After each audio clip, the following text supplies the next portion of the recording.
Tu l'as senti, n'est-ce pas?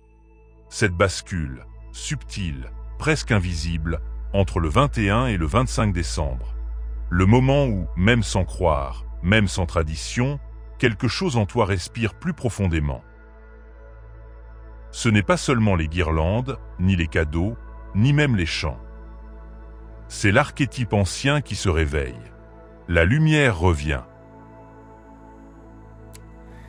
Depuis des millénaires, les humains se rassemblent à ce moment précis au solstice d'hiver, pour dire ensemble, même dans la nuit la plus longue, nous choisissons d'allumer une flamme. Noël, dans sa forme chrétienne, en est une expression magnifique. La naissance d'un enfant dans une étable, symbole d'humilité et d'espoir. Mais ce thème, la lumière qui naît dans l'obscurité, le don qui transcende l'intérêt, la paix qui commence en soi, résonne bien au-delà d'une seule fois. Aujourd'hui, nous allons écouter les sages du monde. Confucius en Chine, Lao Tzu dans les montagnes, Rumi en Perse, Épictète à Rome, Dogen au Japon, Musashi sur les chemins. Pas pour comparer les religions, mais pour découvrir quelle sagesse intemporelle Noël réveille-t-il en toi. Avant de plonger dans cette méditation hivernale, si tu cherches, comme moi, plus de sens dans les fêtes, au-delà du stress des listes, des attentes familiales, des comparaisons sociales, alors tu es exactement là où il faut. Clique sur le pouce bleu si cette quête te parle. Vraiment. Abonne-toi à la chaîne Le Samouraï Sage. Ici, chaque vidéo est une invitation à vivre consciemment dans les moments les plus chargés. Et laisse un mot en commentaire et dis-moi, quel est ton moment de lumière en cette période? Une parole reçue? Un silence partagé? Un geste simple? Ce que tu partages nourrit les autres. Et ton engagement fait vivre cette chaîne. Allez, maintenant continuons. Tu sais pourquoi tant de cultures célèbrent à cette période? Parce que le 21 décembre, dans l'hémisphère nord, c'est le jour le plus court, la nuit triomphe. Et pourtant, dès le lendemain, la lumière recommence à croître, imperceptiblement, inévitablement.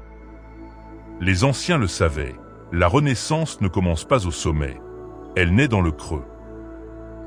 Les Romains célébraient Saturnale, 7 jours d'inversion sociale. Les maîtres servaient les esclaves, les rôles s'effaçaient. Pourquoi? Parce que dans l'obscurité, les hiérarchies perdent leur sens.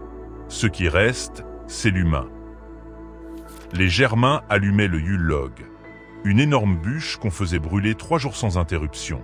Symbole d'endurance, tant que la flamme tient, l'espoir tient. Lao Tzu, dans le Tao Te Ching, écrit « Le mouvement du Tao est un retour constant. Sa puissance réside dans la faiblesse. La nuit la plus longue n'est pas une fin. C'est le point de retournement. »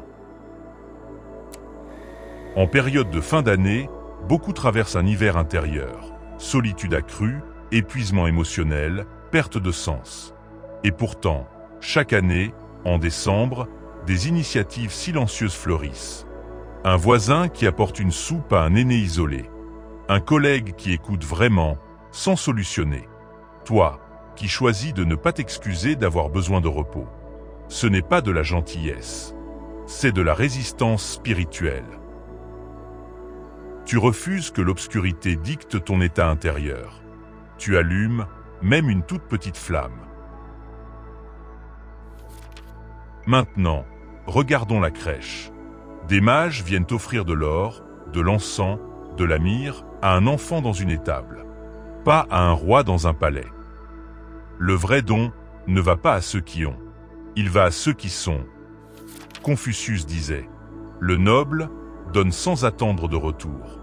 Le sage donne sans même penser qu'il donne. » Et Rumi, le poète soufi, allait plus loin. Ton don n'est pas ce que tu donnes. C'est ce que tu deviens en le donnant. Compare ça à notre monde moderne. Des listes de cadeaux parfaits, dictées par les algorithmes. Des budgets stressants. Combien dois-je dépenser pour être aimé? Des emballages, jetés en 30 secondes. Où est passé le sacré du don? Miyamoto Musashi, dans le livre des 5 roues, parle du ken, l'épée, et du tokusei, la vertu. Il écrit « La véritable force ne se montre pas dans la conquête, mais dans le geste qui ne cherche pas à être vu. » Maintenant, je te propose cette pratique concrète pour Noël 2025 à 2026. Offre un don invisible, un silence respectueux quand quelqu'un est triste, une lettre manuscrite, pas un SMS, à celui ou celle que tu n'as pas osé remercier, une absence de jugement lors d'un repas familial tendu. Ce genre de don ne coûte rien, et il change tout. Alors, on dit paix sur la terre. Mais la paix ne descend pas du ciel. Elle monte de la terre, de ton centre. Épictète, né esclave, mutilé, exilé, écrivait depuis sa petite maison. Ce n'est pas ce qui arrive qui trouble l'homme, c'est l'opinion qu'il s'en fait. Autrement dit, la paix n'est pas l'absence de bruit familial. C'est ta capacité à ne pas te perdre dedans. Prends ces exemples. En 2024, une étude a révélé que 68% des adultes redoutent les repas de Noël, non à cause des plats, mais à cause des tensions non dites. Et pourtant, même dans ces moments, la paix est possible. Pas en fuyant, mais en choisissant la présence. Dogen, fondateur du Zen Soto, enseignait Shikantaza, assise simple, sans but. Il disait « Quand tu marches, marche. Quand tu manges, mange. Quand tu entends une critique, écoute, sans te défendre, sans attaquer. C'est là que la paix naît. » Si je te dis que toi aussi, tu peux faire un rituel de Noël du sage. Avant chaque repas ou réunion familiale, prends 60 secondes et respire profondément. Et répète silencieusement. Je ne suis pas ici pour avoir raison. Je suis ici pour être présent. Ce n'est pas de la passivité. C'est de la maîtrise de soi. La plus haute des armes, disait Musashi. Maintenant dis-moi, quel est l'enfant intérieur qui sommeille en toi? Quelle est ta naissance éternelle? Noël célèbre une naissance, mais pas seulement celle d'un enfant, il y a 2000 ans. Chaque année, à ce moment, quelque chose veut renaître en toi. Une confiance oubliée, une curiosité ensevelie. Une foi douce, pas en un dogme, mais en la possibilité. Les chrétiens parlent de l'Emmanuel, qui signifie Dieu parmi nous. Les bouddhistes, de la bouddhéité latente en chaque être. Les stoïciens, du daimon, cette étincelle divine en toi. Et tous disent la même chose. Ce que tu cherches n'est pas dehors. Il dort en toi, et il peut naître ici, maintenant.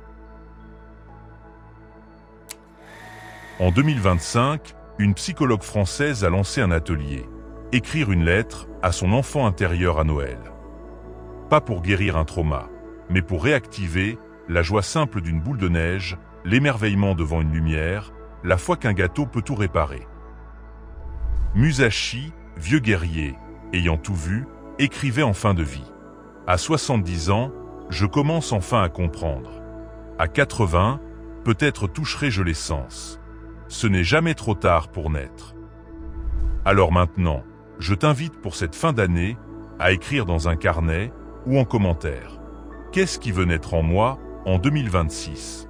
Pas un objectif, pas un rêve, mais une qualité. Douceur, courage calme, écoute profonde, puis, chaque matin, agis comme si cette qualité était déjà là. C'est ainsi que tu deviens toi aussi, une crèche vivante.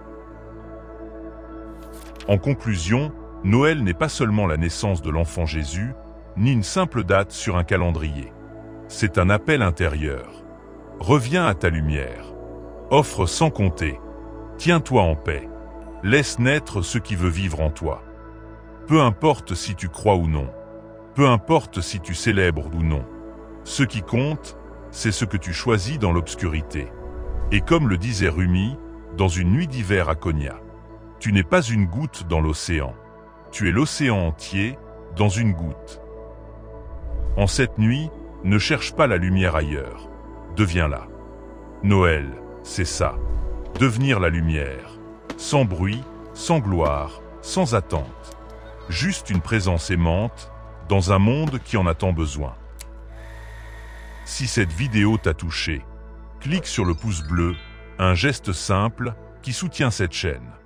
Abonne-toi à la chaîne Le Samouraï Sage, pour des contenus qui ne cherchent pas à te distraire, mais à te réveiller. Partage cette vidéo à celui ou celle qui traverse un hiver intérieur. Un partage peut être une bougie dans le noir. Et laisse un commentaire. Dis-moi quelle lumière as-tu allumé cette année, même infime. Parce que la sagesse n'est pas une théorie. Elle est un feu qu'on entretient, ensemble. En attendant, reste stoïque, reste zen, et surtout reste une bonne personne. Je te souhaite un joyeux retour de la lumière. Je suis le Samouraï Sage. Je te dis à très bientôt.